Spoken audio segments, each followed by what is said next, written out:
ಭಗವಂತನ ಸ್ಥಾನವನ್ನು ನೋಡ್ಲಿಕ್ಕೆ.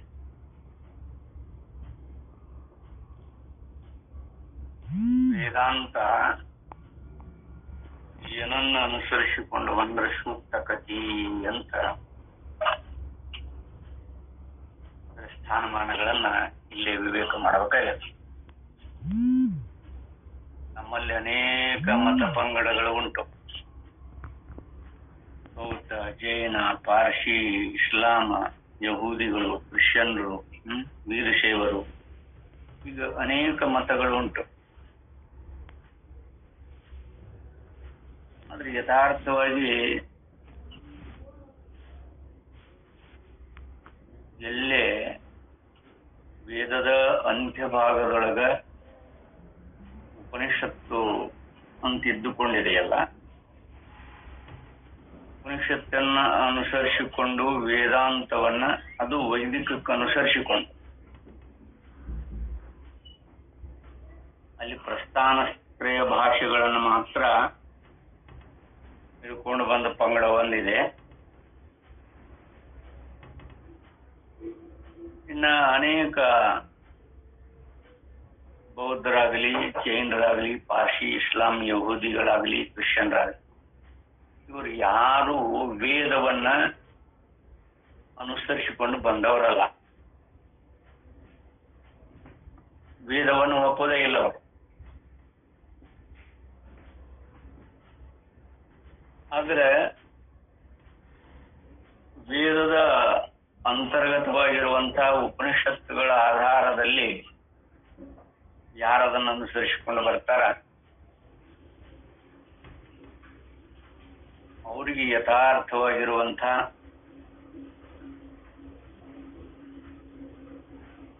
ಆತ್ಮತತ್ವದ ನಿಲುವು ಗೊತ್ತಾಗುತ್ತೆ. ಹಿಂದೆ ಸಿದ್ಧಾರೂಢರಾಗ್ಲಿ, ಶಿವಾನಂದರಾಗ್ಲಿ, ಗೋವಿಂದ ಭಟ್ರಾಗ್ಲಿ, ಮಡಿವಾಳಪ್ಪನವರಾಗ್ಲಿ, ಅನೇಕ ಜನ ಇವಾಗ ಅವ್ರು ಯಾರು ಉಪನಿಷತ್ತನ್ನು ಬಿಟ್ಟು ಪ್ರತಿಪಾದನೆ ಮಾಡಿದವರಲ್ಲ. ಅವರೆಲ್ಲರೂ ಉಪನಿಷತ್ತುಗಳನ್ನು ಅನುಸರಿಸಿಕೊಂಡ ಬೋಧ ಮಾಡ್ಯಾರ. ಇದು ನಿಜಗುಣದ ಗ್ರಂಥ ಬೃಹದಾರಣ್ಯಕ ಉಪನಿಷತ್ತಿನ ಭಾಗನ ಮತ್ತು ಯಾಜ್ಞವಲ್ಕ ಮೈತ್ರಿಯರ ಸಂವಾದ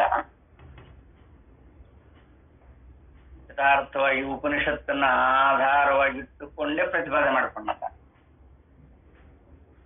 ನಮ್ಮಲ್ಲಿ ಅದು ಅನೇಕ ರೂಪದ ಪರಿವರ್ತನೆಗೊಂಡು ನಮಗೆ ನೆಲಗಡಿಯಾಗಿ ನಿಲ್ಲಕ್ಕದ ಅವಕಾಶ ಆಗ್ತಾ ಇಲ್ಲ.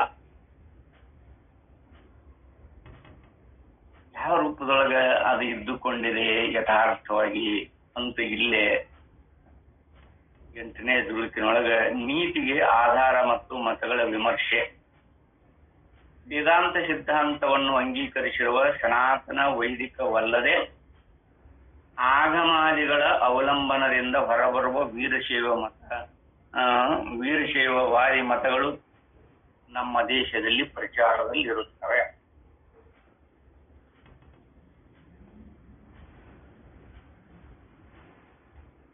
ಈ ವೀರಶೈವ ಮತವಾದಿಗಳು ಏನು ಉಂಟಲ್ಲ, ಇವರು ವೇದವನ್ನು ಇವರು ಒಪ್ಪಿಲ್ಲ, ಆಗಮಗಳನ್ನು ಒಪ್ಪಿಕೊಂಡಾರ. ಆಗಮಗಳನ್ನು ಒಪ್ಪಿಕೊಂಡು ಯಥಾರ್ಥ ಬಂದಿರುವುದಿಲ್ಲನೆ. ನಮ್ಮಲ್ಲಿರುವುದೆಲ್ಲ ವೀರಶೈವರ ಸಂಖ್ಯೆನೇ ಜಾಸ್ತಿ. ಅವರು ವೇದಗಳನ್ನ ಅನುಕರಣೆ ಮಾಡೋದಿಲ್ಲ, ಅವರು ಆಗಮಗಳನ್ನ ಅನುಕರಣೆ ಮಾಡ್ತಾರೆ. ಆಗಮಗಳನ್ನ ಅನುಕರಣೆ ಮಾಡಿ ಧರ್ಮ ಜಿಜ್ಞಾಸೆ ಮಾಡಬಹುದು. ಅವ್ರದೇ ಒಂದು ಪದ್ಧತಿ ಇರ್ತದ, ಅದನ್ನ ಅನುಸರಿಸಿಕೊಂಡು ನಾವು ಅದರೊಳಗ ವ್ಯವಹಾರಿಕ ದೃಷ್ಟಿಯೊಳಗ ಇದನ್ನ ಮಾಡಬಹುದು. ಆದ್ರೆ ಆಧ್ಯಾತ್ಮವನ್ನ ಪ್ರತಿಪಾದನೆ ಮಾಡಬೇಕಾದ್ರೆ ಸಿದ್ಧಾರೂಢರಾಗ್ಲಿ, ಶಿವಾನಂದರಾಗ್ಲಿ ಅವರು ಆಗಮಗಳನ್ನ ಬಳಸಿಲ್ಲ. ಅವ್ರು ಯಾವುದನ್ನ ಪ್ರತಿಪಾದನೆ ಮಾಡಿದ್ರು ವೇದವನ್ನು ಅನುಸರಿಸಿಕೊಂಡು ಉಪನಿಷತ್ಗಳನ್ನ ಬಳಸಿಕೊಂಡು ಬಂದ. ಇದನ್ನ ನಾವು ಲಕ್ಷ್ಯದೊಳಗೆ ಇಟ್ಟಿಲ್ಲ. ಯಾಕಂದ್ರೆ ಆಗಮಾದಿಗಳ ಅವಲಂಬನೆಯ ಪ್ರಭಾವ ಜಾಸ್ತಿ ಇರೋಣದ್ರಿಂದ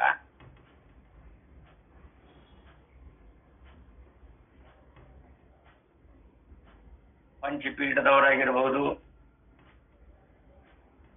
ಇವರೆಲ್ಲ ಆಗಮ ಪದ್ಧತಿಯನ್ನು ಅನುಸರಿಸಿಕೊಂಡು ಆತ್ಮತತ್ವವನ್ನು ಬೋಧ ಮಾಡಿದಂಥವ್ರು. ಅದ್ರಾಗ ಅನೇಕ ವಿಕ್ಷೇಪಗಳ ಬರ್ತಾವ, ಅದನ್ನ ಮುಂದೆ ಹೇಳ್ಕೊಂಡು ಬರ್ತಾರೆ. ಸಿದ್ಧಾರೂಢರನ್ನ ನಾವು ಬರೀ ಜಾತ್ರಾ ಮಹೋತ್ಸವಕ್ಕೆ ಬಳಸಿಕೊಂಡಂಗ ಅವರನ್ನ ಹೆಸರು, ಅವ್ರದೇ ಹೆಸರು. ಆದ್ರ ಆಚಾರ ವಿಚಾರಗಳೆಲ್ಲವೂ ಅವು ಆಗಮ ಪದ್ಧತಿಗಳಿಂದನ ನೋಡ್ಕೊಂಡು ಬರ್ತೀವಿ ನಾವು.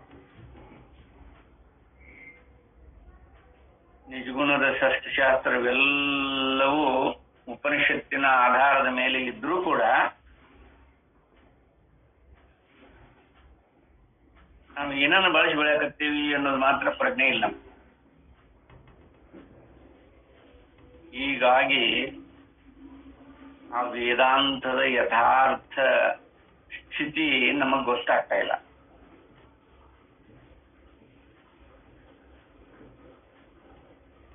ನಮ್ಮ ದೇಶದೊಳಗೆ ಇದು ಬಹಳ ಪ್ರಚಾರದಿಂದೊಡಗೂಡೈತಿ. ಆಗಮಾದಿಗಳನ್ನ ಬಳಸಿಕೊಳ್ಳೋದು ಬಹಳ ಪ್ರಚಲಿತವಾಗಿದೆ. ಅದು ಪ್ರಸ್ಥಾನ ತ್ರಯದೊಳಗೆ ಬರುವುದಿಲ್ಲ.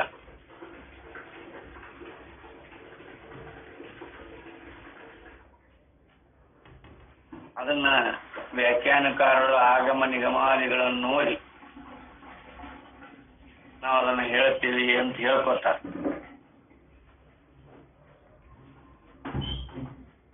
ಅಂದಮೇಲೆ ಉಪನಿಷತ್ತಿನ ಯಥಾರ್ಥ ತತ್ವ ಏನಿದೆಯೋ ಅದು ವೈದಿಕದಿಂದೊಡಗೂಡಿರುವಂತಹ ವೇದಗಳ ಸಂಕಲನೆಯನ್ನ ಬೋಧ ಮಾಡ್ತಾರೆ. ಅಲ್ಲಿ ನಮಗೆ ಪರಮಾರ್ಥ ತತ್ವ ಯಥಾರ್ಥವಾಗಿ ದಕ್ಕತ್ತೆ ಅಂತ ಹೇಳಬಹುದು.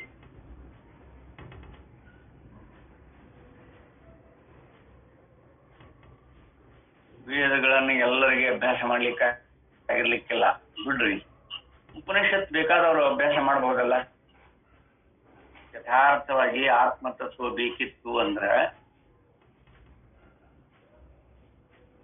ಮತ್ತಿಲ್ಲಿ ಬೌದ್ಧ, ಜೈನ, ಪಾರ್ಸಿ, ಇಸ್ಲಾಂ, ಯಹೂದಿ, ಕ್ರಿಶ್ಚಿಯನ್ ಇವು ಮುಂತಾದ ಮತಗಳು ಅನುಯಾಯಿಗಳು ಈ ದೇಶದಲ್ಲಿ ಇರುತ್ತಾರೆ.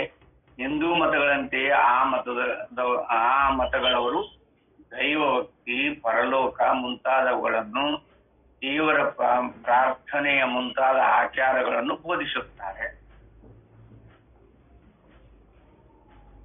ಮತ್ತೆ ಇವರಿಗೆ ಆಗಮ ಅನುಸರಿಸಿಕೊಂಡು ಬಂದವ್ರಿಗೆ ದೈವಭಕ್ತಿ ಇಲ್ಲ ಅಂತ ಹೇಳಿಕ್ಕಾಗಲ್ಲ. ಬೌದ್ಧರಿರ್ಬೋದು, ಜೈನರಿರ್ಬೋದು, ಅವರು ವೇದ ಒಂದು ಒಪ್ಪೋದಿಲ್ಲ. ಮತಗಳಂತೂ ವಿಂಗಡಣೆ ಆಯ್ತಾ. ವೇದ ಉಪನಿಷತ್ತುಗಳನ್ನು ಅನುಕರಣೆ ಮಾಡಿಕೊಂಡು ಹೇಳುವ ಪಂಗಡ ಬಂದು ಆಗಮ ನಿಗಮಾದಿಗಳನ್ನ ಹೇಳ್ಕೊಂಡು ಬಂದು ಭಕ್ತಿ, ದೈವಭಕ್ತಿ, ಶ್ರದ್ಧಾ, ನಿಷ್ಠೆಯಿಂದ ಪರಲೋಕ ಮುಂತಾದವುಗಳನ್ನು ತೋರಿಸುವ ಮತ ಇನ್ನೊಂದು.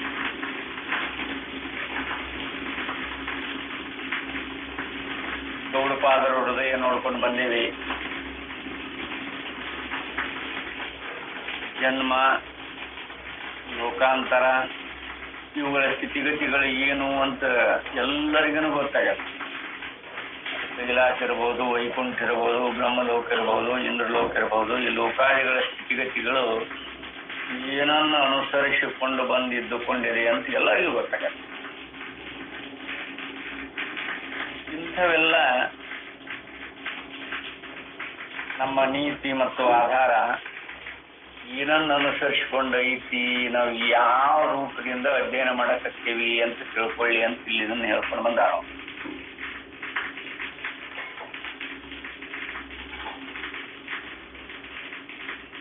ಪರಮಾರ್ಥ ತತ್ವನ ಬೇಕು ಅಂದವರು ಉಪನಿಷತ್ತು, ನಿಜಗುಣದ ಶಾಸ್ತ್ರಗಳನ್ನ ಬಳಸ್ಕೊಂಡ. ಪರಮಾರ್ಥ ತತ್ವ ಬೇಕಂತ ನಾವು ಯಥಾರ್ಥವಾಗಿ ನಿಜಗುಣದ ಶಾಸ್ತ್ರವನ್ನ ಅನುಭಾವಿಗಳು ಹೇಳಿದಂಗ ನಾವು ಅವಲೋಕನ ಮಾಡೇ ಇಲ್ಲ ಅಂದ್ರೂ ಅಡ್ಡಿ ಇಲ್ಲ. ಅದ್ರಾಗಿರೂ ತತ್ವನೇ ಬೇರೆ, ಇವ್ರು ಬೋಧ ಮಾಡೋದು. ಯಾಕಂದ್ರೆ ಅದಕ್ಕೆ ಅನೇಕ ವ್ಯಾಖ್ಯಾನಕಾರರು ಅದಕ್ಕೆ ವ್ಯಾಖ್ಯಾನ ಬರೋದಾರಲ್ಲ, ಅನೇಕ ಲೋಪದೋಷಗಳಿಂದ ಕೂಡಿಕೊಂಡನ ಇದ್ದುಕೊಂಡೈತಿ ಅಂತ ಹೇಳ್ಬೋದು. ಸಿದ್ಧಾರೂಢರು ಮಹಾನ್ ತಪಸ್ವಿಗಳು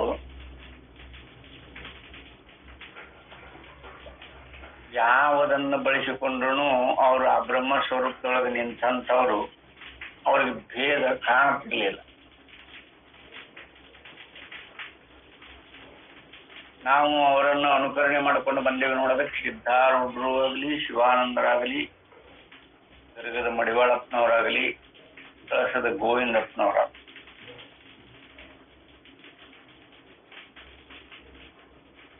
ಅವರೆಲ್ಲ ಕೆಲವೊಬ್ಬರು ಬಹಳ ಪ್ರಾಮುಖ್ಯವಾಗಿ ವೇದವನ್ನು ಅನುಸರಿಸಿಕೊಂಡು ಯಥಾರ್ಥ ಬೋಧನೆ ಮಾಡ್ಯಾರ. ನಮ್ಮ ತಿಳುವಳಿಕೆ ನಮಗ ಮಿಕ್ಸ್ ಏನಾಗಿದೆ, ಆಗಮ ನಿಗಮಾದಿಗಳನ್ನ ಮಿಕ್ಸ್ ಮಾಡಿಕೊಂಡು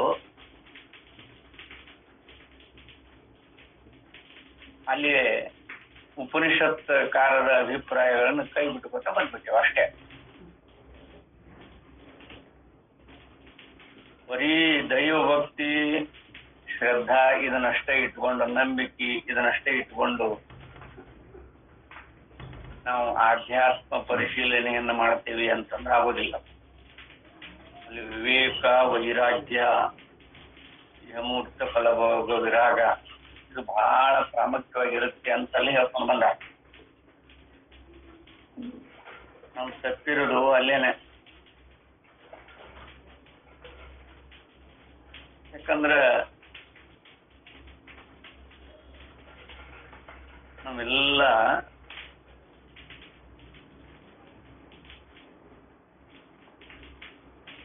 ಯಾವುದೋ ಆಗಮಾದಿಗಳ ಅವಲಂಬನೆಯಿಂದನ ನೋಡ್ಕೊಂಡು ಬಂದಿರೋದು. ನಮ್ದೆಲ್ಲವೂ ಅದರ ರೂಪದಲ್ಲೇ ಬೆಳ್ಕೊಂಡು ಬಂದ್ಬಿಟ್ಟಿವಿ ನಾವು. ಯಾಕಂದ್ರೆ ನಮಗೆಲ್ಲ ಸೌಕರ್ಯಗಳು ಇರುವುದು ಆಗಮ ಅವರಿಂದೊಡಗೂಡಿನ ನಮ್ಮ ಸಮಾಜದೊಳಗ ನಾವು ಆ ರೂಪದೊಳಗೆ ಬೆಳ್ಕೊಂಡ್ ಬಂದೀವಿ. ಯಾವ ರೂಪದಿಂದಾದ್ರೂ ಆಗಮಕ್ಕ ಅನ್ಸುತ್ತೆ.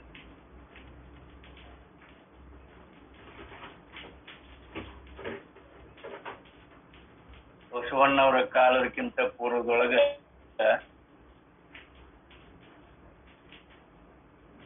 ಸಾಮಾನ್ಯವಾಗಿ ಒಂದು ಮಂಗಲ ಕಾರ್ಯ, ಒಂದು ಲಗ್ನ ಮಾಡ್ಬೇಕಾಗಿತ್ತಂದ್ರೆ ಅಗ್ನಿ ಇಲ್ಲದೆ ಲಗ್ನ ಮಾಡ್ತಿರ್ಲಿಲ್ಲ. ಇದು ಕೆಲವೊಂದು ಕಡೆ ಐತಿ. ಮೈಸೂರು, ಬೆಂಗಳೂರು, ಒಟ್ಟು ದಾವಣಗೆರೆಯಿಂದ ಆ ಕಡೆ ಉತ್ತರ ಭಾರತದೊಳಗ ಹೋಮಕುಂಡಲ ಹಾಕಿದ ಮದುವೆ ಮಾಡ್ಲಿಕ್ಕೆ ಬರುವುದಿಲ್ಲ.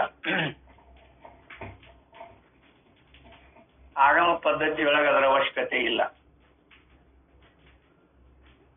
ಧರ್ಮಾಚರಣೆಯೊಳಗನು ವಿಭಿನ್ನತೆ ಐತಲ್ಲೇ. ನಾವು ಲಗ್ನಕ್ಕೆ ಯಾವ ರೂಪದೊಳಗೆ ನಾವು ಮಾಡ್ತೀವಿ ಅಂದ್ರೆ ಪಂಚಗಳ ಸಹ ಪ್ರತಿಷ್ಠಾಪನೆ ಮಾಡಿ ಆ ಪಂಚಪೀಠದ ಗುರುಗಳನ್ನ ಸ್ಮರಣೆ ಮಾಡಿ ಅವರ ಸಾಕ್ಷಿಯಾಗಿ ನಾನು ಹೀಗೆ ಮಾಡ್ತೀನಿ ಅಂತ ಮಾಡ್ಕೊಂಡು ಅಲ್ಲಿ ಕೈ ಏನ್ಬಿಟ್ರು, ನಿಸರ್ಗ ದೇವತೆಗಳೇ ಆಗಿರುವಂತ ಅಗ್ನಿದೇವನನ್ನ ಕೈ ಬಿಟ್ರು. ವೇದ ವೈದಿಕದೊಳಗೆ ಅದಕ್ಕೆ ಸಮ್ಮತಿ ಇಲ್ಲ. ಹಿಂಗ್ ಬೆಳ್ಕೊಂಡ್ ಬಂದ್ಬಿಟ್ಟದ್ ನಮ್ಮಲ್ಲಿ. ಅವರು ಧರ್ಮಗುರುಗಳು ಧರ್ಮಾಚರಣೆ ಮಾಡ್ಕೊಂಡು ಬಂದಿದ್ರೆ ಏನು ಪ್ರಾಬ್ಲಮ್ ಆಗ್ತಿರ್ಲಿಲ್ಲ. ಅದರೊಳಗೆ ಮತ್ತು ವಿರಕ್ತ ಮಠಗಳಾಗಿ ಆ ವಿರಕ್ತರು ಅದ್ವೈತದೊಳಗೆ ಪ್ರವೇಶ ಆದ. ಅವರು ಆಗಮ ಪದ್ಧತಿಯಿಂದ ಅನುಸರಿಸಿಕೊಂಡು ಎಲ್ಲ ಬೋಧನೆಗಳನ್ನ ಮಾಡ್ಕೊಂತ ಬಂದಾರ. ಅದ ನಮಗ ನೋಡಿ, ಯಾವ ಬೀಜ ಬಿತ್ತಿರ್ತದೋ ಅದನ್ನ ಫಲ ಬೆಳಿಬೇಕಲ್ಲ. ನಾವು ಜೋಳ ಬಿತ್ತಿ ಗೋಧಿ ತಕ್ಕೊಳಿಕ್ಕಾಗದ. ಹಾಗೆ ಆಗಮ ಪದ್ಧತಿಗಳನ್ನ ನಾವೆಲ್ಲರೂ ಅನುಸರಿಸಿಕೊಂಡು ಬಂದವರ. ಯಥಾರ್ಥ ಏನೈತಿ, ಅದು ಸಿದ್ಧಾರೂಢರನ್ನ ಬೀಜ ಸಮೇತ ತೆಗೆದು ಹಾಕೋಣ ಅಂತ ಎಷ್ಟು ಶತ ಪ್ರಯತ್ನ ಮಾಡಿದ್ರು. ಅದರೊಳಗ ಮತ್ತೆ ಕಲಬೆರಕೆ ಹಾಕೊಂಡು ಹೋಗ್ಬಿಡ್ತು.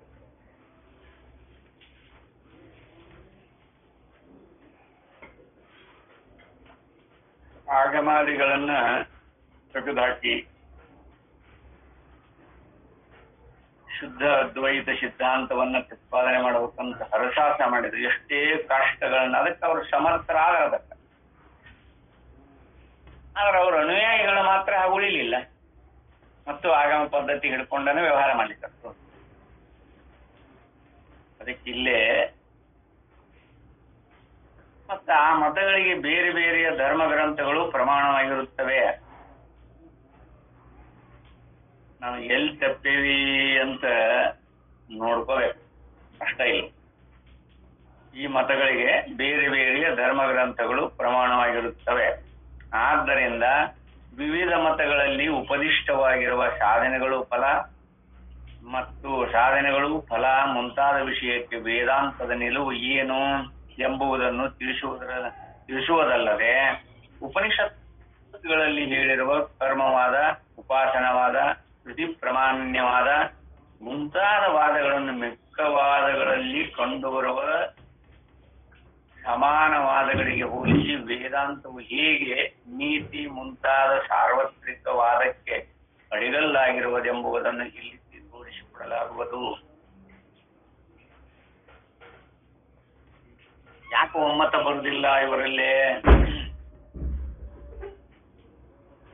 ಒಂದು 30-40 ಕಿಲೋಮೀಟರ್ ದೂರ ಹೋಗಿದ್ವಿ ಅಂದ್ರೆ ಅಲ್ಲಿ ಪದ್ಧತಿನ ಬೇರೆ, ಅಲ್ಲಿ ಇದರ ಬೇರೆ, ಎಲ್ಲ ವ್ಯತ್ಯಾಸನ.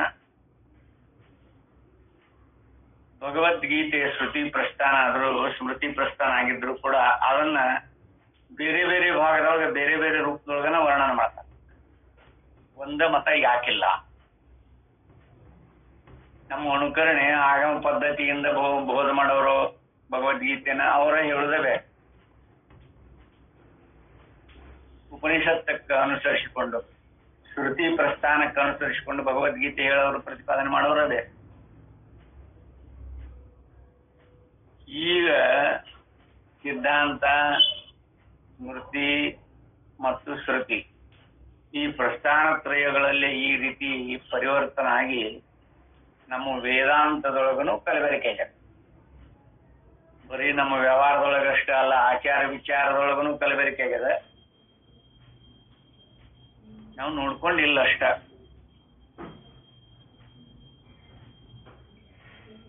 ಬಸವಣ್ಣವರಿಂದ ಈ ಕಡೆ 12ನೇ ಶತಮಾನದಿಂದ ಈ ಕಡೆ ಇದೆಲ್ಲ ಪರಿವರ್ತನೆ ಆಗಿರೋದು.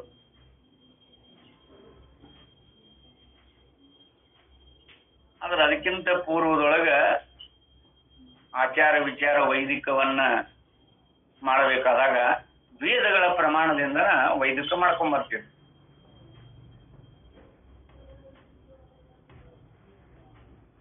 ಅದು ಧರ್ಮಾಚರಣೆಯೊಳಗಿರ್ಲಿ, ವೇದಾಂತದೊಳಗನು ಅದನ್ನ ಅನುಕರಣೆ ಮಾಡ್ಕೊಂಡು ಬಂದೇವಲ್ಲ, ಇದು ಏನ್ ಮಾಡೋದು?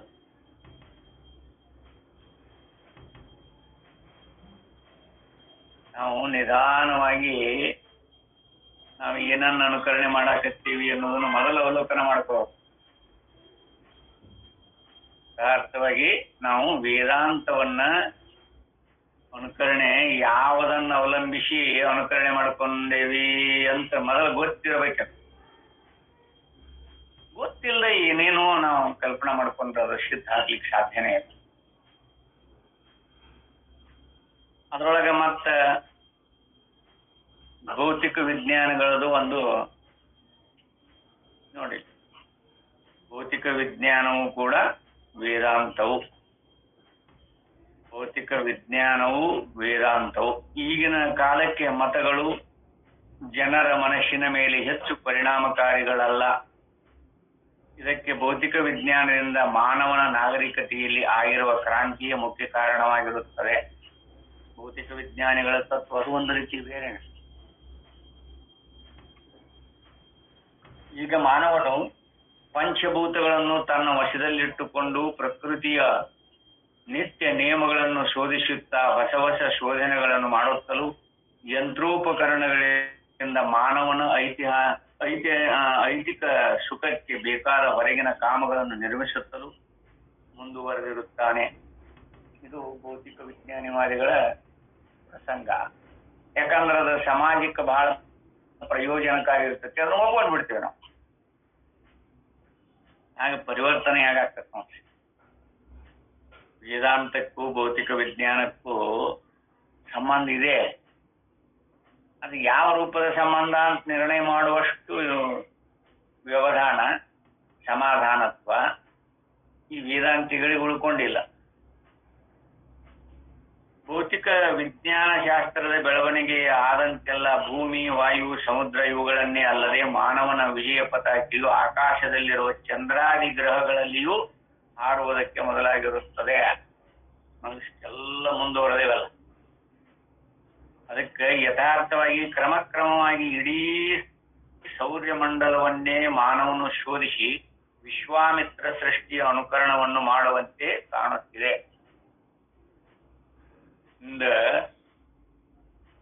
ವಿಶ್ವಾಮಿತ್ರ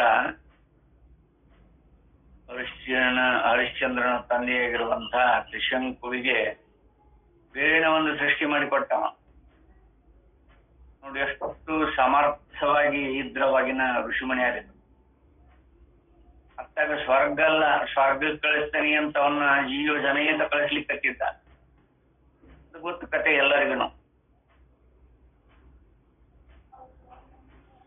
ಅವಾಗ ನೋಡ್ರಿ, ಜಮದಗ್ನಿ ಮಹರ್ಷಿ ಹೇಳೇ ಇಲ್ವಾ, ಪರಶುರಾಮನ ಮಾವ ವಿಶ್ವಾಮಿತ್ರ. ಅದಕ್ಕೆ ಅವರು ಎಲ್ಲ ಅವಳ ಸಹಕಾರ ಜಮದಗ್ನಿಯನ್ನು ಮಾಡಿದ್ರು. ಪ್ರತಿ ಸೃಷ್ಟಿಗೆ ಅವರು ಸಹಕಾರ ಕೊಟ್ಟವ್ರೆ. ಅವಾಗ ಅಲ್ಲಿ ತ್ರಿಶಂಕು ಸ್ವರ್ಗ ಅಂತನ ಒಂದು ಸೃಷ್ಟಿ ಆಯ್ತು ನೋಡ್ರಿ. ಅತ್ತಾಗ ಸ್ವರ್ಗಕ್ಕೂ ಹೋಗಂಗಿಲ್ಲ, ಅವ್ರ ತಳಿ ಬಿಟ್ರು. ಈಗ ಬರೋ ನೇಮ ನಮ್ಮಲ್ಲಿ ಇಲ್ಲ, ಹೋಗು ಬರಡು ನೀ. ಅವ ಬಂದ, ಏನಪ್ಪಾ ನಾನು ಹೀಗೆ ಬಂದೆ ಅಂತ ಅವ ಹೇಳಿದ ತಕ್ಷಣ ವಿಶ್ವಾಮಿತ್ರನ್ ನೆನೆಸಿದ ತಕ್ಷಣ ಆಲಮ್ಮನ್ ಅಲ್ಲೇ ನಿಂತು ಬಿಡನಿ ಅಂತ ಆ ತ್ರಿಶಂಕು ಸ್ವರ್ಗ ಅಂತನ ಒಂದು ಸ್ವರ್ಗ ಸೃಷ್ಟಿ ಮಾಡಿದ ವಿಶ್ವಾಮಿತ್ರ. ಹಾಗ ಈಗಿನ ಭೌತಿಕ ವಿಜ್ಞಾನಿಗಳು ಇಡೀ ಸೌರ್ಯಮಂಡಲವನ್ನ ತಮ್ಮ ಅಸ್ತಿತ್ವದೊಳಗೆ ಇಟ್ಕೊಂಡು ತಾಮ ಒಂದು ಸೃಷ್ಟಿ ಮಾಡ್ಬೇಕು ಅಂತ ಹೊರಟ. ಅದು ಎಷ್ಟರ ಮಟ್ಟಿಗೆ ಸಾಧ್ಯ ಆಗ್ತದನೋ ಆಗುವುದಿಲ್ಲೋ ಅದನ್ನ ಕಾಲ ನೋಡಬೇಕು. ಹೀಗಿರೋದ್ರಿಂದ ಭೌತಿಕ ವಿಜ್ಞಾನ ಶಾಸ್ತ್ರಕ್ಕೆ ವಿರುದ್ಧವೆಂದು ತೋರಿ ಬರುವ ಯಾವ ಶಾಸ್ತ್ರದಲ್ಲಿಯೂ ಸರ್ವಸಮ್ಮತವಾದ ದರ್ಶನವೊಂದು ಅಡಗಿರಬಹುದೆಂಬುದನ್ನು ಈಗಿನ ತತ್ವ ಜಿಜ್ಞಾಸುಗಳು ನಂಬುವ ಸಂಭವವಿಲ್ಲದಂತಾಗಿ ಬಿಟ್ಟಿರುತ್ತವೆ.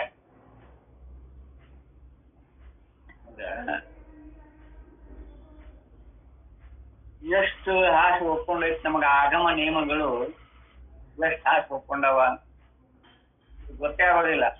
ಯಾವ್ದು ಆಗಮ, ಯಾವ್ದು ವೇದ, ಯಾವ್ದು ವೈದಿಕ, ಯಾವ್ದು ವೇದಾಂತ, ಇದನ್ನ ಬಿಡಿಸ್ಕೊಂಡು ನೋಡಾಕ ನಮಗ ಆಯುಷ್ಯ ಸಾಲೋದಿಲ್ಲ.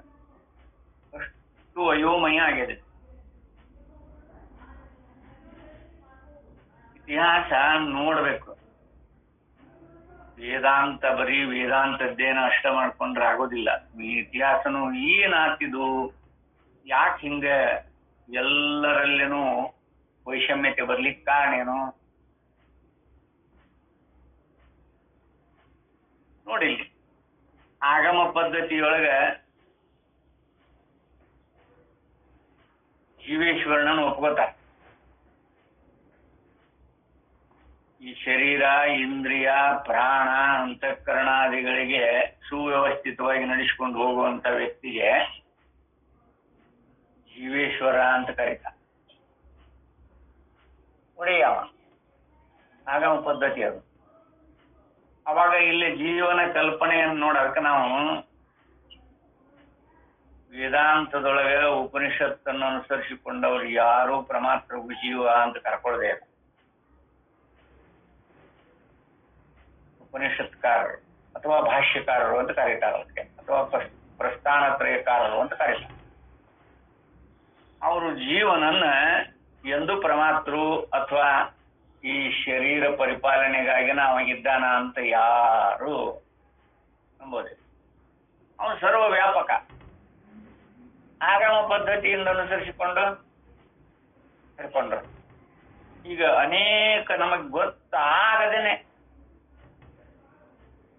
ಅವ ಜೀವೇಶ್ವರ ಅಂತ ಕರೆದ್ರು, ಜೀವ ಬೇರೆ ಈಶ್ವರ ಬೇರೆ ಅಂತ ಮಾಡ್ಕೊಂಡ್ಬಿಟ್ಟು ಇಲ್ಲೇ ವ್ಯಷ್ಟಿ ರೂಪದೊಳಗ ಶರೀರ ಇಂದ್ರಿಯ ಅಂತಃಕರಣ ಪ್ರಾಣಾದಿಗಳನ್ನ ಸುವ್ಯವಸ್ಥಿತವಾಗಿ ನಡೆಸುವ ಜೀವ, ಅವಾಗ ಒಡೆಯನಾಗಿರುವಂತವ ಈಶ್ವರ ಅಂತ, ಜೀವೇಶ್ವರ ಜೀವ ಪರಮಾತ್ಮ ಅಂತ ಕರ್ಕೊಂಡು.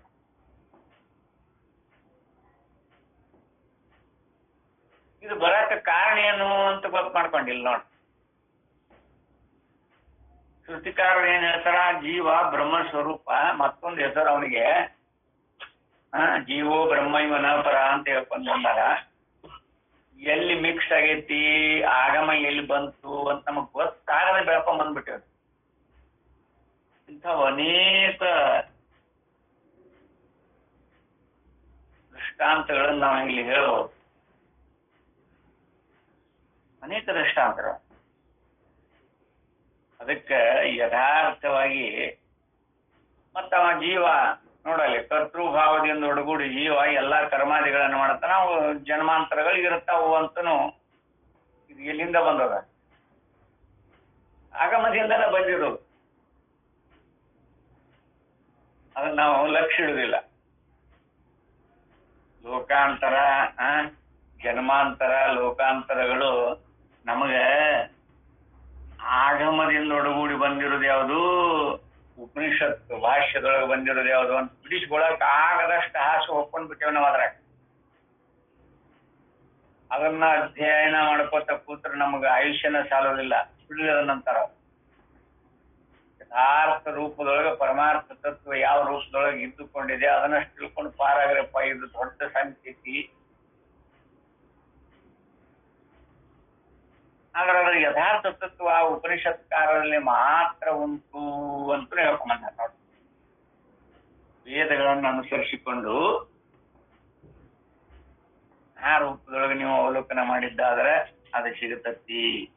ಇದು ಎಲ್ಲಿ ಮಿಕ್ಸ್ ಆಗೈತಿ ಅಂತ ಗೊತ್ತೇ ಆಗಲ್ಲ, ಅಷ್ಟು ಹಾಸು ಹೊಕ್ಕೊಂಡ್ಬಿಟ್ಟೇವ. ಅದಕ್ಕೆ ಅವ್ರವ್ರು ಪ್ರಮಾಣ ಗ್ರಂಥಗಳು ಅದಾವ. ಈಗ ಸಿದ್ಧಾಂತ ಶಿಖಾಮಣಿ ಆಗಮ ಪದ್ಧತಿಯಿಂದ ಬಂದಿರೋದು. ಅಲ್ಲಿ ಏನ ಮಾಡಿದ್ರು ಧರ್ಮಾಚರಣೆಯಿಂದ ಒಡಗೂಡಿನ ಬೋಧೆ ಇರುತ್ತೆ, ಧರ್ಮಕ್ಕೆ ಪ್ರಾಧಾನ್ಯತೆ ಕೊಟ್ಟಿರ್ತಾರ.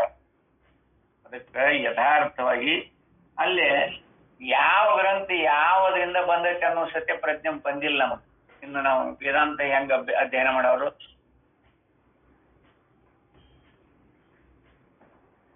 ನಿಜಗುಣದ ಶಾಸ್ತ್ರ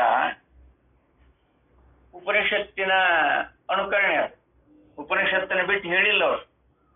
ಪರಮಾರ್ಥ ಗೀತೆ ಇರಬಹುದು, ಅನುಭವ ಸಾರ ಇರಬಹುದು, ಪರಮಾನುಭವ ಬೋಧೆ. ಪರಮಾನುಭವ ಬೋಧೆ ಅಂತೂ ಪೂರ್ಣ ಬೃಹದಾರಣ್ಯಕ ಉಪನಿಷತ್ತಿನ ತಾತ್ಪರ್ಯ.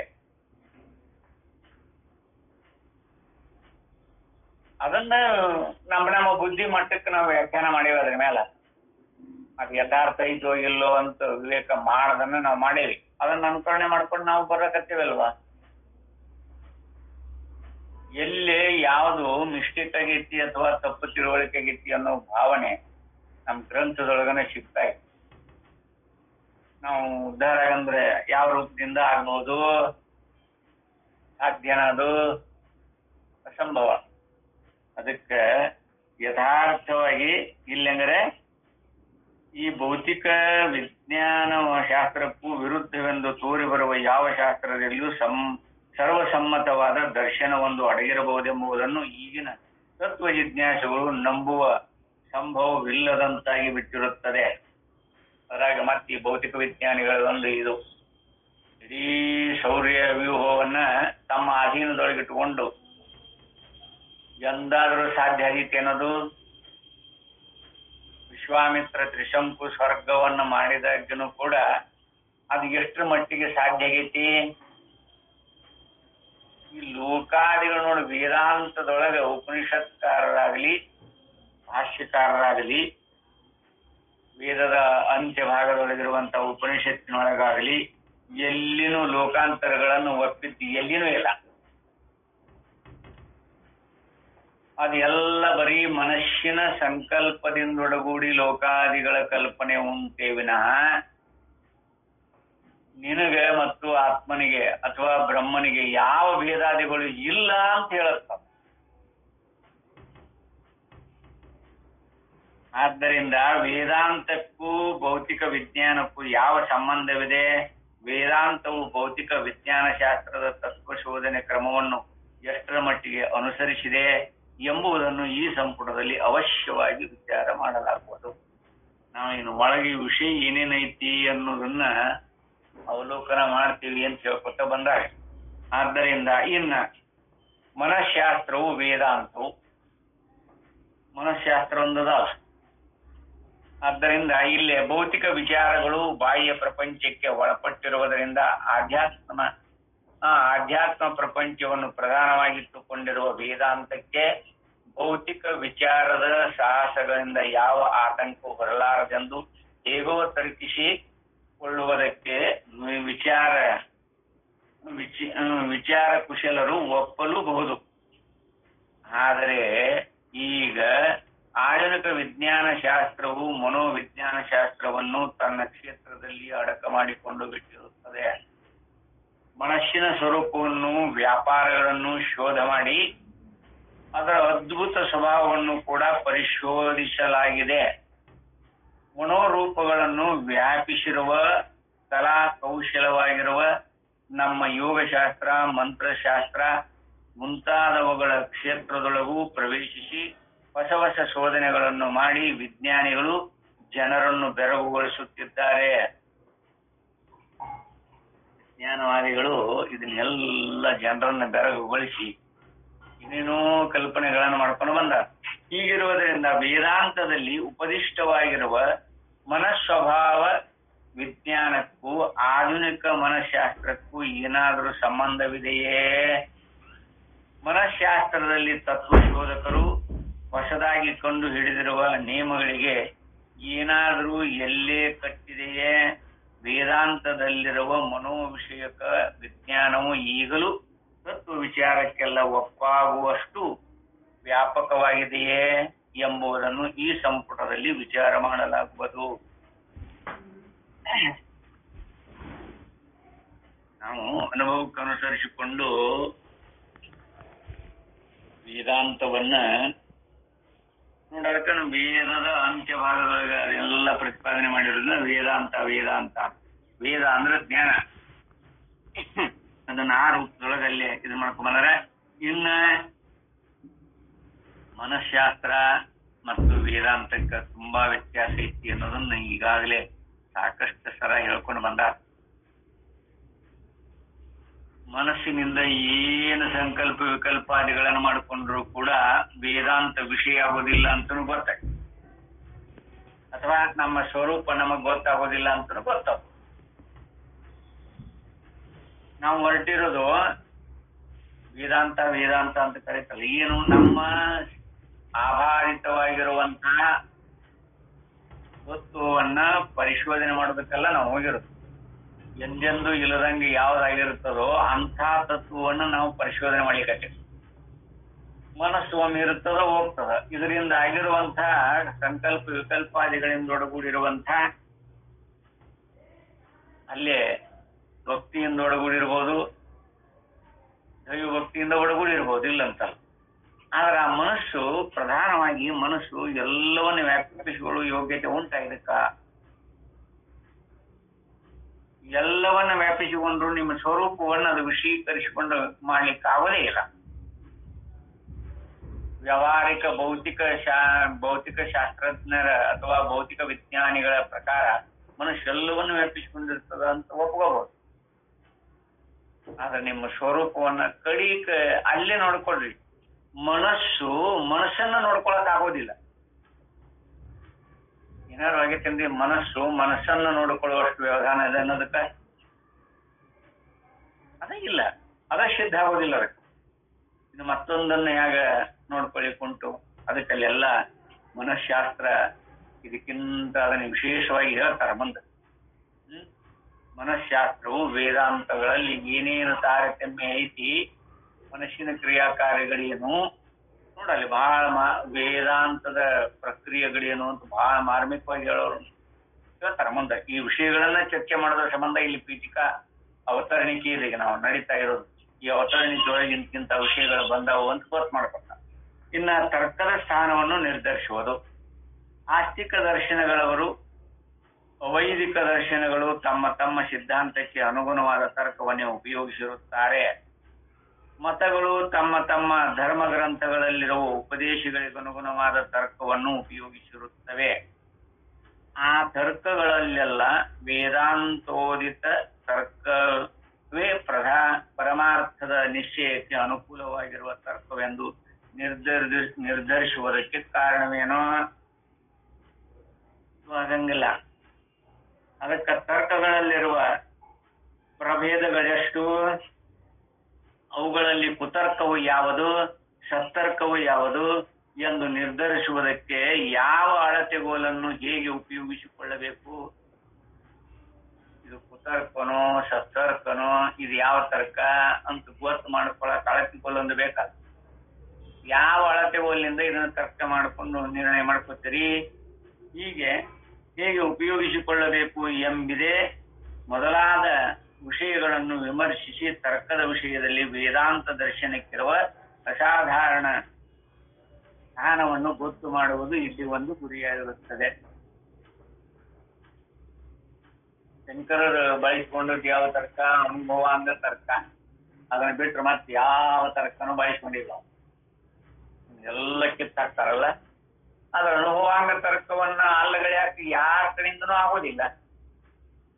ಅದಕ್ಕೆ ಅದನ್ನ ಸಾರ್ವತ್ರಿಕವಾಗಿ ಅದನ್ನು ಒಪ್ಪಿಕೊಂಡಾರೆ. ಇನ್ನ ಆನಂದ ಮೀಮಾಂಸೆಯು ಈ ಸಂಪುಟಕ್ಕೆ ವಿಷಯವು ಬಹಳ ಪ್ರಾಮುಖ್ಯ. ಎಲ್ಲರೂ ಪಡ್ಕೊಳ್ಳೋದು ಇದನ್ನ ತಾನೆ. ಪರಮಾನಂದ ಪ್ರಾಪ್ತಿನ, ಸರ್ವ ದುಃಖ ನಿವಾರಣೆ ಮತ್ತು ಪರಮಾನಂದ ಪ್ರಾಪ್ತಿನ ಅದಕ್ಕೆಲ್ಲ ಇನ್ನು ಮಾಡೋದು. ಅದಕ್ಕೆ ಅದನ್ನ ಹೇಗ ನಾವೆಲ್ಲ ಆನಂದವನ್ನ ಪಡ್ಕೋಬೇಕು ಅಂತ ಪ್ರಯತ್ನ ಮಾಡವ್ರ. ಆದ್ರೆ ಆನಂದ ಯಥಾರ್ಥವಾಗಿ ಇದ್ದುಕೊಳ್ಳದ, ಅದನ್ನ ನೋಡ್ಕೊಳಕ್ ಬಂದಿಲ್ಲ ನಾವು. ಬರೀ ನಾವು ಹುಡುಕ್ಯಾಡವ್ರ ಇನ್ನು. ಅದಕ್ಕೆ ಪರಮಾರ್ಥವು ಸಚ್ಚಿದಾನಂದವೆಂದು ಹಿಂದಿನ ಸಂಪುಟದಲ್ಲಿ ಪ್ರತಿಪಾದಿಸಿರುವುದನ್ನು ನಿರ್ಮಲಗೊಳಿಸುವುದಕ್ಕಾಗಿ ಆನಂದದ ತತ್ವವನ್ನು ನಿರ್ಣಯಿಸುವುದು ಅವಶ್ಯವಾಗಿದೆ. ಆದ್ದರಿಂದ ಬೇರೆ ಬೇರೆಯ ವಾದಗಳಲ್ಲಿ ಸಾಧಕರಿಗೆ ಲಭಿಸುವ ಪುರುಷಾರ್ಥವನ್ನು ವರ್ಣಿಸಿರುವ ಬಗೆಯನ್ನು ವೇದಾಂತ ದರ್ಶನದಲ್ಲಿ ವರ್ಣಿಸಿರುವ ಆನಂದದ ಸ್ವರೂಪವನ್ನು ತುಲನಾತ್ಮಕ ದೃಷ್ಟಿಯಿಂದ ನೋಡುವುದು, ಆನಂದದ ತತ್ವವನ್ನು ಮತ್ತೊಮ್ಮೆ ಸವಿಸ್ತಾರವಾಗಿ ವಿಮರ್ಶಿಸುವುದು. ಹಿಂದಿನ ಅವತರಣಿಕೆಗಳನ್ನು ವಿವೇಕ ಮಾಡ್ಕೊಂಡು ಬಂದೇವು ನಾವು. ಯಥಾರ್ಥವಾಗಿ ಇರವು, ಅರಿವು, ಆನಂದ. ಆನಂದ ಎಲ್ಲವನ್ನು ವ್ಯಾಪಿಸಿಕೊಂಡೇ ಇರುವಂತಹದ್ದು ಅಂತ ನಮ್ಮ ಆತ್ಮಸ್ವರೂಪನ ಆನಂದ ಅಂತ ಅಲ್ಲಿ ನಿರ್ಣಯ ಬಂದಿದೆ. ಆದ್ರೂ ಅದನ್ನ ನೋಡ್ತಾ ಇಲ್ಲ. ಅದಕ್ಕೆ ಇಲ್ಲೇ ಅದನ್ನ ಇಲ್ಲಿ ವಿಮರ್ಶಿಸುವುದು. ಆನಂದದ ಉಗಮಸ್ಥಾನವಾಗಿರುವ ಸೌಂದರ್ಯದ ಮೀಮಾಂಸೆಯನ್ನು ಮಾಡುವುದರ ಮೂಲಕ ವೇದಾಂತ ದರ್ಶನದ ಜ್ಞಾನದಿಂದ ಲಭಿಸುವ ಪರಮ ಪುರುಷಾರ್ಥವನ್ನು ನಿರ್ಧರಿಸುವುದು ಇಲ್ಲಿ ಗುರಿಯಾಗಿರುತ್ತದೆ. ಈ ಆನಂದವನ್ನ ಎಲ್ಲಿ ಅತೀ ಅನುಭವಕ್ಕೆ ಅನುಸರಿಸಿಕೊಂಡು ಹೇಳ್ಯಾರ ಶಂಕರರು ಅಂತಂದ್ರ ಸೌಂದರ್ಯ ಲಹರಿ ಒಳಗ ತಿಳ್ಕೊಂಬ. ಆನಂದ ಅಂದ್ರೆ ಹೆಂಗಿರ್ತೈತಿ, ಸೌಂದರ್ಯ ಲಹರಿ ನೋಡಿದ್ರೆ ಗೊತ್ತಾಗ್ತದೆ. ಅಲ್ಲಿ ಹಾದಿ ವಿದ್ಯಾ ಕಾಡಿ ವಿದ್ಯಾ ಅಂತ ಹೇಳ್ತಾರೆ. ಆ ಕಾಡಿ ವಿದ್ಯೆ ಹೇಳುವಾಗ ಆನಂದವನ್ನ ಯಾವ ರೂಪದೊಳಗೆ ಅನುಭವ ಮಾಡಬೇಕು ಅನ್ನೋದನ್ನು ಬಹಳ ಮಾರ್ಮಿಕವಾಗಿ ಅಲ್ಲಿ ಅದರ ವರ್ಣನ ಉಂಟು. ಕಾಡಿ ವಿದ್ಯೆ, ಕಾಡಿ ವಿದ್ಯೆ. ಖ ಅಂದ್ರೆ ಖಗೋಳ ಅಂದ್ರೆ ಆಕಾಶ. ಅಲ್ಲಿ ಆನಂದ ಪರಬ್ರಹ್ಮಣ ಸ್ವರೂಪವನ್ನ ಬಹಳ ವಿಮರ್ಶಾತ್ಮಕವಾಗಿ ಅಲ್ಲಿ ವರ್ಣನೆ ಮಾಡ್ಯಾರ. ಆದಿ ವಿದ್ಯೆ ಅಂದ್ರೆ ವೃತ್ತಿಗಳು, ಬುದ್ಧಿಯಿಂದ ಒಡಗೂಡಿ ನಾವು ವೃತ್ತಿಯಿಂದ ಏನೇನ್ ನಾವು ಮಾಡ್ಕೋಬೇಕಾಗಿರ್ತದ ಅದಕ್ಕೆ ಹಾದಿ ವಿದ್ಯೆ ಅಂತ ಕರೆದಾಗ. ಸೌಂದರ್ಯ ಲಹರಿ ಅದಕ್ಕೆ ಲಹರಿ ವಿದ್ಯೆಗಳು ಅಂತ ಕರೀತಾರೆ. ಲಹರಿ ವಿದ್ಯೆಗಳು, ನಾವು ಲಹರಿ ವಿದ್ಯೆಯನ್ನು ಉಪಾಸಕರಿ ಅಂತ. ಲಹರಿ ವಿದ್ಯೆ ಉಪಾಸಕರು ಅಂದ್ರು ಒಂದೇ, ಶ್ರೀವಿದ್ಯಾ ಉಪಾಸಕರು ಅಂದ್ರು ಒಂದೇನೆ, ಹೆಸರಷ್ಟೇ ಪರಿವರ್ತನೆ ಬೇರೆ ಬೇರೆ. ಅದಕ್ಕೆ ಅಲ್ಲೇ ಯಥಾರ್ಥವಾಗಿ ಅಲ್ಲೇ ಆ ಖಾದಿ ವಿದ್ಯೆ ಹೇಳುವಾಗ ಆನಂದ ಲಹರಿಗಳು ಹೇಗಿರ್ತೈತಿ ಅಂತ ಅನುಭವಕ್ಕ ನೆಲಕ್ಕುವಂಗ ಹೇಳ್ತಾರೆ. ನಮಗ ಯಥಾರ್ಥವಾಗಿ ಅನುಭವದೊಳಗೆ ಈಗೋದಲ್ಲ ನಮ್ಮ ಅನುಭವ ಅನ್ನುವ ಮಟ್ಟಿಗೆ ಶಂಕರರಲ್ಲಿ ಬಹಳ ಸೌಂದರ್ಯ ಲಹರಿಗಳೇ ಅದನ್ನ ನಾವು ನೋಡ್ಕೋಬಹುದು, ಕಂಡುಕೋಬಹುದು. ಅವಕಾಶ ಇದ್ದವರು ಅದನ್ನ ನೋಡಕ್ ಅಡ್ಡಿ ಇಲ್ಲ.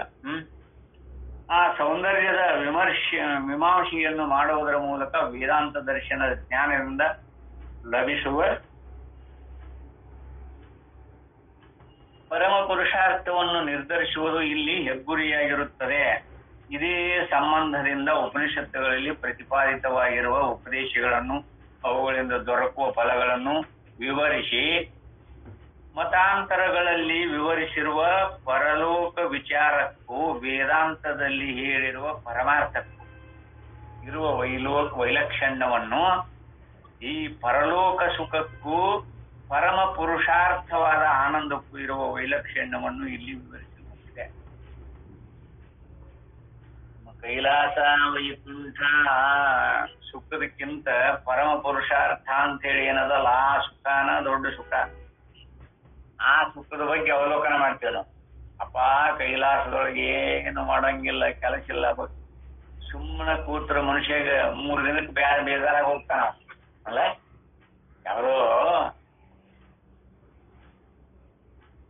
ಏನ್ರಿ ಅವ್ರು ಸುಮ್ಮನೆ ಕೂಡ್ತಾರ, ಅವ್ರಿಗೆ ದೊಡ್ಡ ಪಗಾರ ಕೊಡ್ತೀರಿ. ನಾವು ಕಾರ್ಮಿಕರು ಫ್ಯಾಕ್ಟ್ರಿ ಒಳಗ ನೋಡಪ್ಪ, ನೀವು ಅವ್ರಂಗ ಸುಮ್ಮನೆ ಕೂತ್ರ ನಿಮಗೂ ಅವರಷ್ಟ ಪಗಾರ ಕೊಡ್ತೀನಿ ಅನ್ನಂತ ಮಾಲಕ.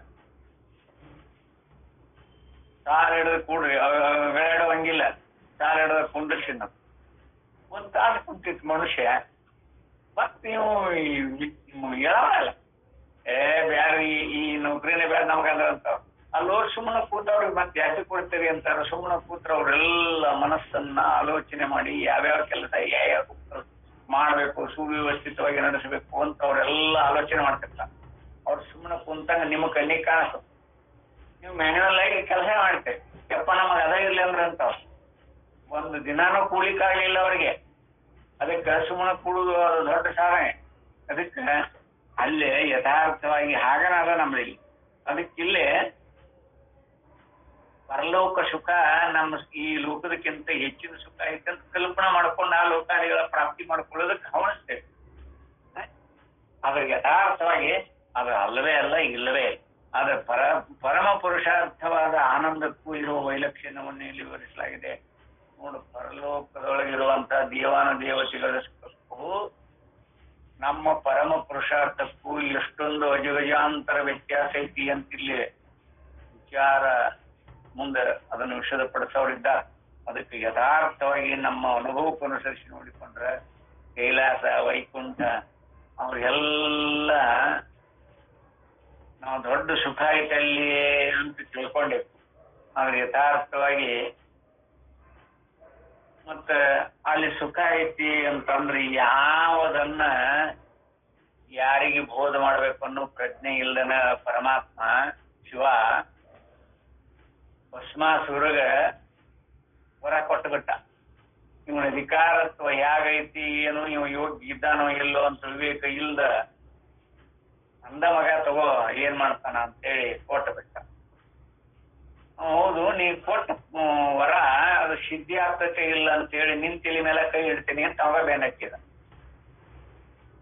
ಹೌದು, ನಾನು ಹೊರಗ ಅದು ಸಿದ್ಧಿ ಆಗೈತಿ ಇಲ್ಲೋ ಅಂತ ನನಗೆ ಗೊತ್ತಾಗಬೇಕ, ಅದಕ್ಕೆ ನಿನಗಡೆ ಟೆಸ್ಟ್ ಮಾಡ್ತೀನಿ ಅಂತ ಇಂಥ ಮಕ್ಕಳು ಇರ್ತಾರ. ಅದಕ್ಕೆ ಯಾರಿಗೆ ಅಧಿಕಾರ, ಯಾರಿಗೆ ಯಾವ ರೀತಿ ಇರ್ತದೋ ಆ ರೀತಿ ಬೋಧ ಮಾಡ್ಬೇಕಲ್ಲ. ಇಲ್ಲ ಅಂದ್ರ ಭಸ್ಮಾಸುರನ ಸ್ಥಿತಿಗತಿ ಆಗ್ತದೆ. ಅವಾಗ ಓಡಿ ಹೋದವ ನೋಡ, ಅವ್ರಿಗೇನ ಸುಖ ಆಯ್ತಾನ ಅಲ್ಲಿ? ಕೈಲಾಸ ಬಿಟ್ಟು ಓಡಿ ಹೋಗ್ಬೇಕ. ಹೆಂಡ್ರು ಮಕ್ಕಳು ನೈ ಎಲ್ಲ ಕಟ್ಕೊಂಡು ಗುಳಿ ಕಟ್ಕೊಂಡು ಓಡಿದ. ಬ್ರಹ್ಮಣತ್ವದ ನನ್ನ ಕಡೆಯಿಂದ ಆಗೋದಿಲ್ಲೋ ಅಲ್ಲಿ ಹೋಗಂತ ವಿಷ್ಣುನ ಹತ್ರ ಬಂದ ಅವ ಮತ್ತೆ ಆಯ್ತು ಇದನ್ನ ಏನಾರ ಮಾಡಿ ಪರಿಹಾರ ಮಾಡ್ತೀವಿ ಅಂತ ಮೋಹಿನಿ ರೂಪ ಧಾರಣೆ ಮಾಡಿಕೊಂಡು ನರ್ತನ ಮಾಡಿ ತಮ್ಮ ಕೈ ತಮ್ಮ ತಲೆ ಮೇಲೆ ಇಟ್ಕೊಂಡು ಮಾಡಿ ಬಸ್ ಮಾಡಿದ್ನಲ್ಲ. ಅದಕ್ಕೆ ಈಗ ಕಥೆಗಳಿಲ್ಲ. ಅದಕ್ಕೆ ನಮ್ಮ ಅಧಿಕಾರ ಯಾವ ರೂಪದಿಂದ ಒಡಗೂಡೈತಿ ಇಲ್ಲಿ ನಮಗ್ ದೂರ ಇರೋದು ಬಹಳ ಚಂದ ಐತ್ರಿ ಅಂತ ಅನ್ಸುತ್ತೆ. ಅದ್ರೊಳಗ ಪ್ರವೇಶ ಆದ್ಮೇಲೆ ಗೊತ್ತಾಗ್ತೈತಿ ಇದ್ರಾಗ ಎಷ್ಟು ಕಷ್ಟ ಐತಿ ಅಂತ. ನಾವು ದ್ವಿಲೋಕಾದಿಗಳನ್ನ ಕೈಲಾಸ, ವೈಕುಂಠ, ಬ್ರಹ್ಮಲೋಕ, ಇಂದ್ರಲೋಕ ಏನಪ್ಪ ಅಲ್ಲಿ ಎಲ್ಲಾ ಸೌಕರ್ಯಗಳದಾವು ಅಂತ ಕಲ್ಪನೆ ಮಾಡ್ಕೊಂಡ. ಆದ್ರೆ ಯಥಾರ್ಥವಾಗಿ ಅವೆಲ್ಲವೂ ಈ ಪರಮಾರ್ಥಕ್ಕನ ಅಧೀನವಾಗಿನೇ ಇರ್ತಾವ. ಇದರಂತ ಸುಖ ಮತ್ತೆ ಯಾವುದಿಲ್ಲ, ಪರಮ ಪುರುಷಾರ್ಥ ಸುಖ. ಅದಕ್ಕೆ ಅದರ ತಾರತಮ್ಯ ಏನೈತಿ ಅಂತ ಈಗ ಮುಂದೆ ವರ್ಣನ ಮಾಡ್ತಾರ. ಇನ್ನ ನಾಳಿನ ದಿವಸ ಏನಿದೆ ಅಂತಂದ್ರೆ ಪರಮಾರ್ಥವು ನಿರ್ವಿಶೇಷ, ಒಂದ್ ಸ್ವಲ್ಪ ವಿಷಯ ಇರ್ತದೆ. ಅದನ್ನ ನೋಡ್ಕೊಂಡು ಬರೋಣ ಅಂತ ಹೇಳಿ ಈ 4 ವಾಕ್ಪುಷ್ಪಾದಿ ಕರೆಂಟ್ ಈಗ ಬಂತ ನಮಗೆ. ಆಮೇಲೆ ಈ ವಿಷಯವನ್ನ ನಾಳಿನ ದಿವಸ ಮತ್ತೆ ವಿವೇಕ ಮಾಡೋಣ ಅಂತ ಹೇಳಿ ಇನ್ನೇನೋ ಒಂದ್ ಸ್ವಲ್ಪ ವಿಷಯದೊಳಗೆ ಪ್ರವೇಶ ಆಗ್ತದೆ. ಆದ್ರೂ 6ನೇ ಅಧ್ಯಾಯದ ಪರ್ಯಂತರ ಒಂದ್ ಸ್ವಲ್ಪ ವಿಷಯ ಕಡಿಮೆ ಇರ್ತದೆ. ಇಲ್ಲೇ ಇದು ಉಪಸಂಹಾರ ಮಾಡ್ತಾರೆ. ಈ ಅವತರಣಿಕೆಗೆ ಉಪಸಂಹಾರ ಮಾಡ್ಯಾರ. ಅದರ ನಂತರ ವಿಷಯದೊಳಗೆ ಪ್ರವೇಶ ಆಗ್ತವೆ. ಇನ್ನೂ 2 ಪೇಜ್ ಇದೆ. ನಾಳಿನ ದಿವಸ ಮತ್ತೆ ಅದನ್ನು ವಿವೇಕ ಮಾಡೋಣ ಅಂತ ಹೇಳಿ ಈ 4 ವಾಕ್ಪುಷ್ಪಾದಿಗಳನ್ನು ಸದ್ಗುರು ಚರಣ ತಲುಪಿಸಿ ಇವತ್ತಿನ ಈ ಉಪನ್ಯಾಸಕ್ಕೆ ವಿದಾಯ ಹೇಳ್ತೀನಿ. ಹರಿ ಓಂ ತತ್ಸತ್.